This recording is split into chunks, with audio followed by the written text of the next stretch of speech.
میرے واجب الاحترام بزرگوں دوستوں، امید کرتا ہوں کہ آپ سب خیریت سے ہوں گے۔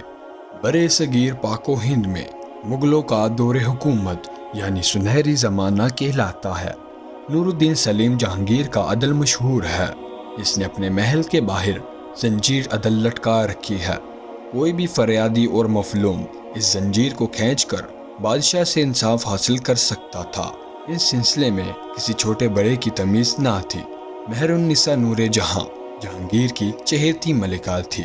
اسے بڑی قدر و مذلت حاصل تھی، یہاں تک کہ وہ شاہی فرمان بھی جاری کر سکتی تھی۔ بہت کم عورتوں کو ایسا اقتدار ملا۔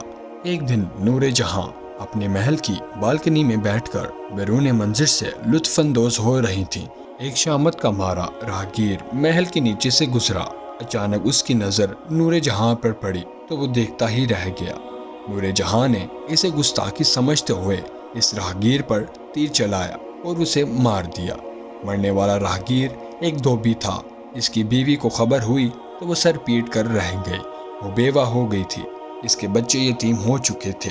یہ صدمہ اس کے لیے ناقابل برداشت تھا۔ وہ ایک مظلوم عورت تھی اور انصاف کی طلبگار تھی۔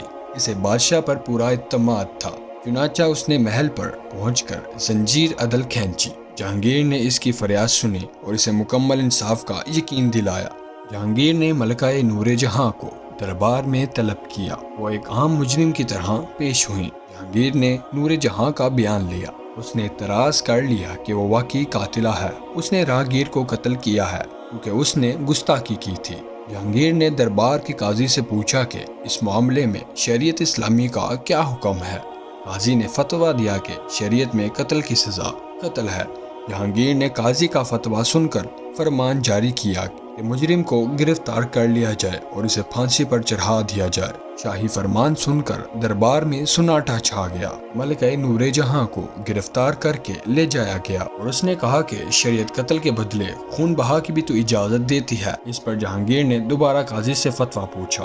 قاضی نے کہا کہ خون بہا اس صورت میں اجازت ہے کہ مقتول کے قریبی رشتہ دار رضامند ہو۔ مقتول کی بیوہ دربار میں موجود تھی۔ وہ عدل و انصاف کا یہ مظاہرہ دیکھ کر متاثر ہوئی۔ وہ بولی، جہاں پناہ، مجھے انصاف مل گیا ہے۔ میں اپنے شوہر کا خون معاف کرتی ہوں۔ ملکہ نور جہاں نے اسے زر جواہرات سے مالا مال کر دیا۔ اور ہمیں اس کہانی سے یہ سبق ملتا ہے کہ قانون کی نظر میں سب برابر ہیں۔